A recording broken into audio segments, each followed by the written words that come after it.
ሰላም ጤና ይስጥልን ውድ አድማጮች እንደምን አላችሁ? ከደቡብ ሬዲዮና ቴሌቪዥን ድርጅት ቦንጋ ቅርንጫፍ ኤፍኤም 97.4 የዕለቱን ዜናዎች የማስደምጣችሁ ትዕግስቱ ጴጥሮስ ነኝ።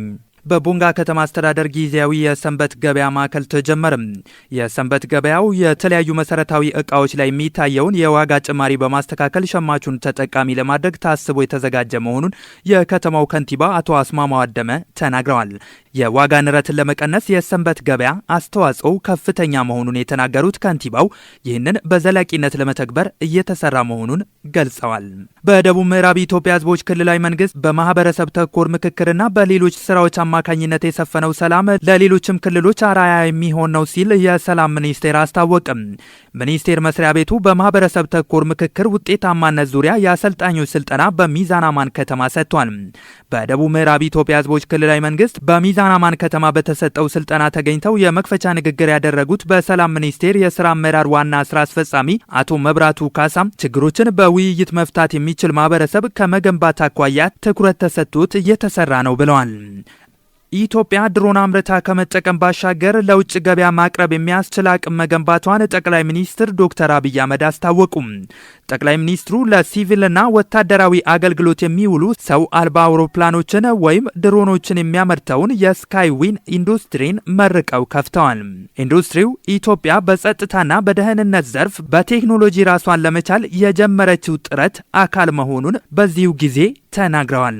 የኢትዮጵያ አየር መንገድ ወደ ግሪክ አቴንስ በሴቶች ብቻ የተመራ በረራ አደረገም።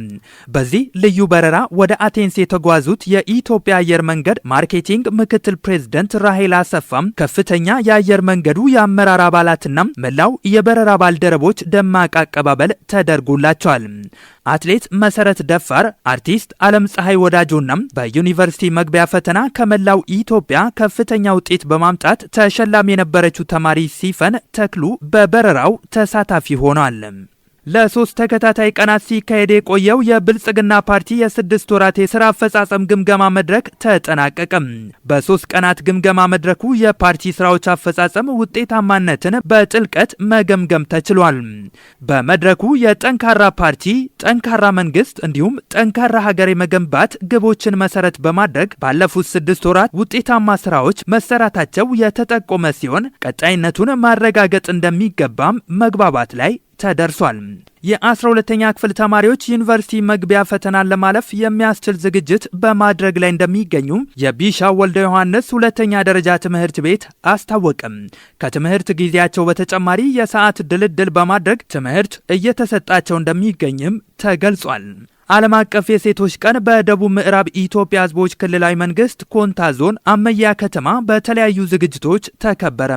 በፌዴራል ሴቶችና ማህበራዊ ጉዳይ ሚኒስትር ዴኤታ ወይዘሮ ሁሪያ አሊ የተመራው የፌዴራል ከፍተኛ ሴት አመራሮች ቡድን በክልሉ ኮንታ ዞን የሴቶች ህብረት ስራ እንቅስቃሴን ጎብኝቷል።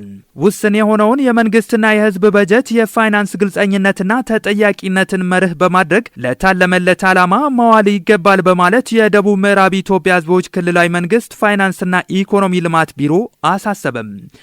የህብረተሰብ ተሳትፎንና የተመደበውን በጀት በማቀናጀት ለተለያዩ የልማት ፍላጎቶች ምላሽ ለመስጠት ጥረት እየተደረገ መሆኑን አንዳንድ የፋይናንስ ተቋማት ኃላፊዎች ገልጸዋል። ሩሲያ በፈጸመቻቸው መጠነ ሰፊ ጥቃቶች 25 ሰዎች መሞታቸውን የዩክሬን ባለስልጣናት አስታወቁም። ሩሲያ ባሳለፍነው አርብ ከባድ የተባለውን የሚሳኤልና የድሮን ጥቃት መፈጸሟን ተከትሎ ነው የሰዎች ህይወት ያለፈው። በጣም አስከፊ ጥቃት ከተባለው ውስጥ ባሳለፍነው አርብ ዕለት በዶኔትስክ ክልል ዶብሮፒሊያ ከተማ ውስጥ የተፈጸመው ነው ተብሏል። አድማጮች ለዕለቱ የነበሩን ዜናዎች እነኚህን ይመስሉ ነበረ። ሰላም።